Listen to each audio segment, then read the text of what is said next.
This channel, We Are the World 2020, I started full enthusiasm approximately 2 years ago because I thought I'm going to share as much information as I can with other people, and I like to have other people's opinions about health politics, the world we live in, um, any questions people may have. I thought it was an exciting idea. Um, then I got hit by this horrible Candida fungal infection. I've been sick and out for a year. Now the reason I can make this video is because I live on codeine, Valium, and Vicodin, and that's just what this video is going to be about. Because I want to warn people um, for the dangers of use of antibiotics, because that's what's caused it. It's a long story. Most people don't understand the whole thing. I guess many people, they don't even understand how antibiotics can be dangerous. Well, listen to my story and look at me in the eye right now. It started with sinus infections. I just happens I have some weakness in my sinuses, blockages. I had surgery done, worked great, but then sometimes I get infection caused by drafts. This was at work, March 2010, so 16 months ago. It got swollen, I got infected, I was in so much pain. Although I knew I don't want to take antibiotics because I had problems before with it. I tried to flush it out with saline and pressure, but it didn't work. So, okay, I went to the doctor and started antibiotics, Cipro Max. No warning from him. Here's his side. No, it's just it will clear it up. So it took it for weeks. It didn't really help. Took it longer for another 2 weeks, another 2 weeks. So all in all, I think 6 weeks of antibiotics, while taking probiotics at the same time for months. It didn't clear up my sinus infection. In fact, ironically, I never got rid of the sinus infection. And at that time, using antibiotics, I cleared it up with injections of saline through the other nostril, because here was the problem.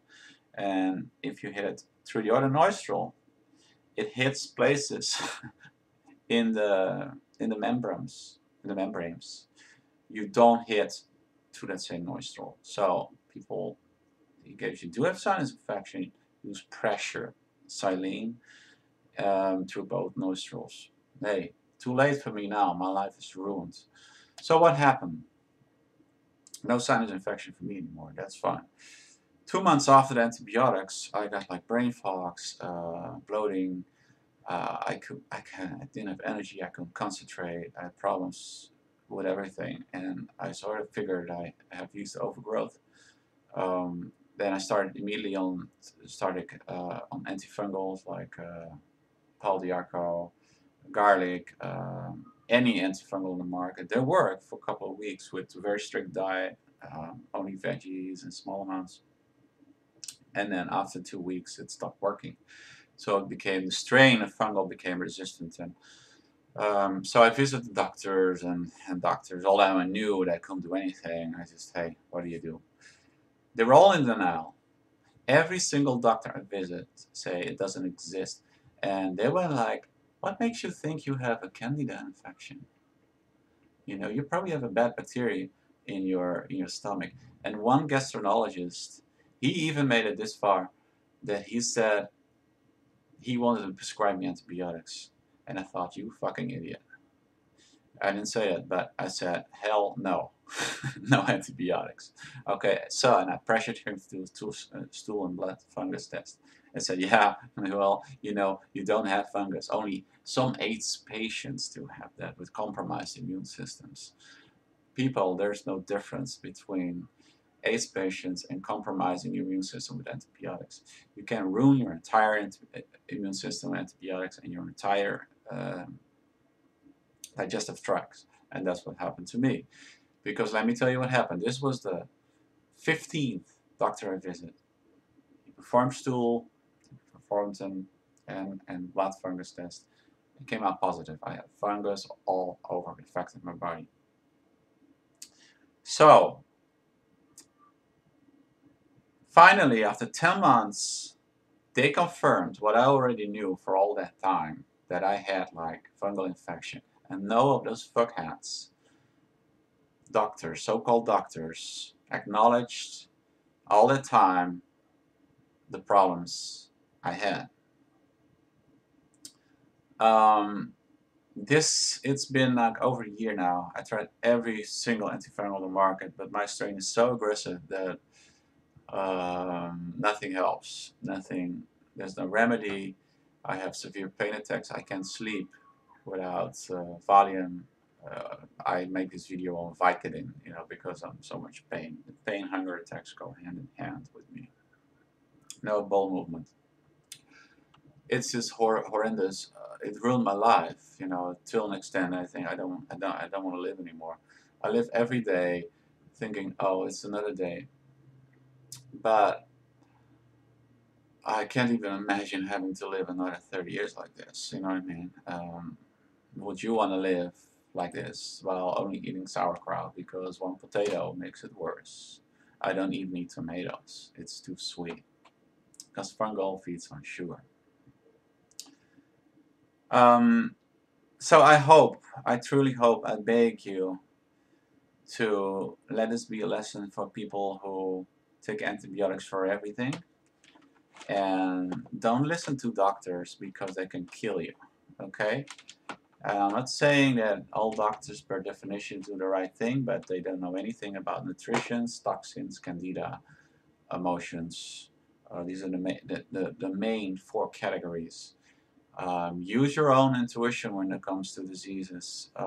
Sometimes you have to take antibiotics. I mean, it can save lives. Okay, with if you have ammonia or some kind of illnesses, severe infections. Sometimes you have to, but think twice. Think twice, because you're looking at a person here who was healthy, happy. I used to bike 35 miles 3 times a week, and I hardly can walk to my car, and that's how bad it is. So I hope, I hope that you take my advice in consideration before even taking a step like that. And the same applies to other drugs. Even birth control pills can cause your system to be completely off. It's well known that chemotherapy can cause fungal infections too, right? Because you kill all the good stuff. Yeast takes over, yeast develops into fungal. It's well known. Yet the medical world is completely in denial, and it's disgusting to me. Okay? I have I almost started lawsuits against doctors who billed me for misdiagnosing me. Um, it's just a bizarre world we live in. Yeah, despite the amazing things medical technology, modern technology can do, the denial and the disinformation about this is tremendous. So this is one of my videos. If I have more energy, or if I ever have energy, I want to tell more about how I cured years ago the diabetes with a quite simple way, simple approach. Well, it still takes discipline, but it's all possible. The human body is capable of curing itself of many diseases, including cancer. My disease, I don't know. I don't know where I'm going. Friends still believe I can be cured. I haven't seen it because it's so aggressive and so severe, uh, so horrifying, and so resistant that none products seems to work anymore. It used to, but it's just completely resistant for everything. That's my story. Okay, so please reply, give questions, I try to answer. I love to share, I love to educate, and I love to help.